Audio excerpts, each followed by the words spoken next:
नमस्कार मंडळी, आज आपण छान अशी अगदी कमी साहित्यात झटपट अशी छान टेस्टी बोंबलाचं कालवण रेसिपी पाहूया। तर मी हे जवळजवळ 15-20 बोंबील घेतलेले आहेत, छोट्या साईजचे आहेत आणि एका बोंबलाचे असे 2 तुकडे करून घेतलेले आहेत। स्वच्छ धुवून घेतलेले आहेत आणि अर्धा तास फक्त त्याला मीठ लावून ठेवलेलं आहे। स्वच्छ धुवायचे आणि पूर्ण पाणी निथळून घ्यायचं आणि मग मीठ लावायचं। आणि साहित्य पाहूया। साहित्यामध्ये घेतलेले आहे अगदी बेसिक मसाले, आपला घरगुती मसाला, हळद आणि मीठ।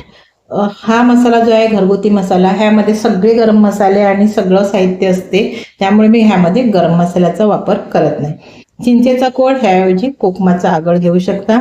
वाटण करायचे तर वाटणासाठी घ्यायचं आहे ओला नारळ, 4-5 हिरव्या मिरच्या तुमच्या गरजेनुसार घ्या, टोमॅटो, आल्याचा तुकडा आणि 20-25 लसूण पाकळ्या आणि कोथिंबीर। हे झालं वाटण्यासाठी।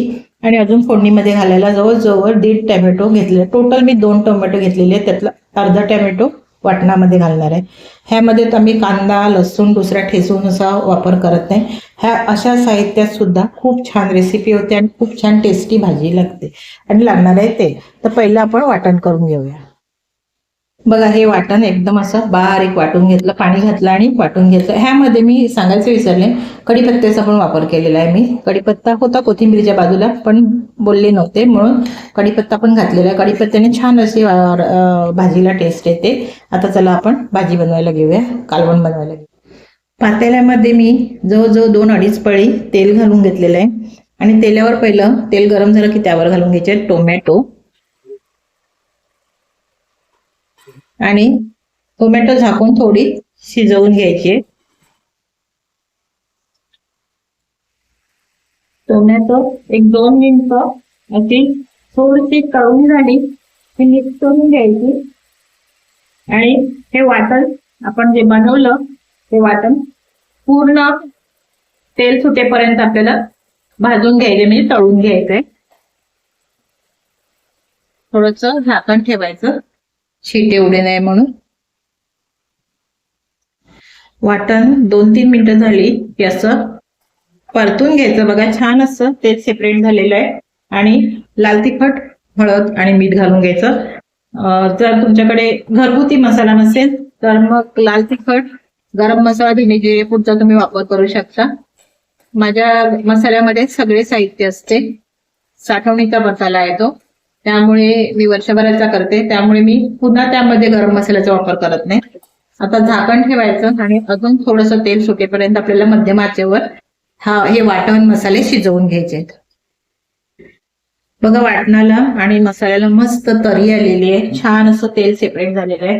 आता ह्यामध्ये बोंबील घालून घ्यायचे। बोंबील घातल्यानंतर फक्त त्यामध्ये एकदाच चमचा फिरवायचा, पुन्हा फिरवायचा नाही, नाहीतर मग पुन्हा जर चमचा फिरवला तर खीर होऊन जाईल बोंबलाची। असं कपडा घेऊन हाताने थोडंसं पातेलं हलवायचं। आता झाकण ठेवायचं आणि 2 मिनिटं फक्त भाजी बोंबील शिजवून घ्यायचं। बोंबील शिजवायला वेळ लागत नाही आणि छान तरी पण आले मसाल्याला। बघा, 2 मिनिटं झालेले आणि बघा छान अशी बोंबलाला तरी आलेली आहे। आणि आता ह्यामध्ये घालून घ्यायचं चिंचकोळ।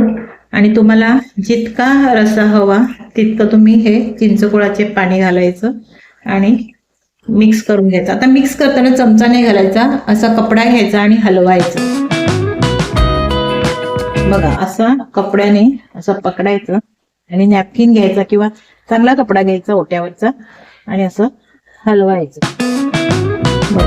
आणि अजून तुम्हाला किती कालवण हवं तितका तुम्ही पाणी घालून भाजीला एक उकळी काढून घ्यायची। अजून मी थोडंसं यामध्ये पाणी घालणार आहे। बघा, मी त्यामध्ये अजून 1 वाटी एवढं पाणी घातलं, म्हणजे चिंचेचंच थोडंसं पाणी घातलं। आणि बघा, तरी बघा केवढी छान आलेली आहे। आणि आता फक्त 1 उकळी काढायची आणि गॅस बंद करायचं, जास्त उकळवायचं नाही। बघा, बोंबलाला छान अशी उकळी आलेली आहे। आता गॅस करायचा बंद। आणि अशी रेसिपी छान अशी तुम्ही बनवून बघा आणि मला रेसिपी कशी झाली कमेंट करून सांगा। पुन्हा भेटूया पुढच्या व्हिडिओमध्ये, तोपर्यंत धन्यवाद।